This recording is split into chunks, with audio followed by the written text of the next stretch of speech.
तो देश की सबसे बड़ी housing finance company HDFC limited आज आखिरी बार कामकाज करते हुए दिखाई पड़ेगी और इसके बाद वो नई एंटिटी के तौर पे एचडीएफसी बैंक के साथ मर्ज होने के बाद कामकाज होते हुए दिखाई पड़ेगी। तो कल से नई एंटिटी होगी, लेकिन आज आखिरी बार एचडीएफसी लिमिटेड कामकाज करता हुआ आपको दिखाई पड़ेगा।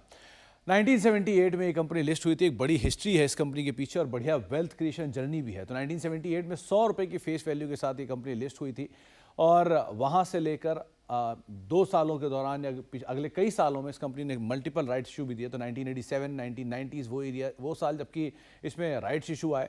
1993 से इस कंपनी के साथ कई सारे डोमेस्टिक इंटरनेशनल इन्वेस्टर्स ने पैसा डाला और वो बने भी रहे।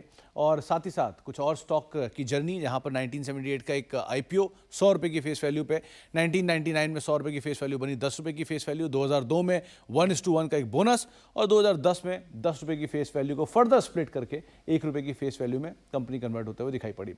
इतना ही नहीं, अगर पिछले 25 सालों का रिटर्न देखें तो करीब 1998 में जहां 28 रुपये के आसपास की इसका कीमत होती थी सारे एडजस्टमेंट्स के बाद, वो 2747 रुपये के आसपास पहुंच गया। यानी कि 97-100% तक की एक बढ़िया शानदार रिटर्न इस स्टॉक ने कमाकर अपने निवेशकों को दिया भी।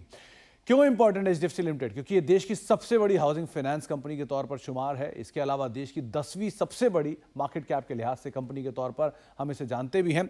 4047 कर्मचारी हैं और 523 कंपनी की ब्रांचेस भी हैं, जो कि आगे चल के एचडीएफसी बैंक के अंदर फर्दर मर्ज होते हुए दिखाई पड़ेंगी। इतना ही नहीं, एचडीएफसी लिमिटेड की एचडीएफसी बैंक में करीब 21% हिस्सेदारी है, एचडीएफसी लाइफ में 49%, एचडीएफसी एएमसी में 53%, एचडीएफसी अर्गो में 50%, एचडीएफसी कैपिटल में 90% और एचडीएफसी क्रेडिला में करीब 100% के आसपास की हिस्सेदारी। तो एक बड़ी इन्वेस्टमेंट जर्नी, एक बढ़िया वेल्थ क्रिएशन जर्नी और साथ साथ देश में जिस तरह से हाउसिंग फाइनेंस कारोबार को विस्तार किया, वो एंटिटी कल से अब एचडीएफसी बैंक के अंदर मर्ज होते हुए दिखाई पड़ेगी।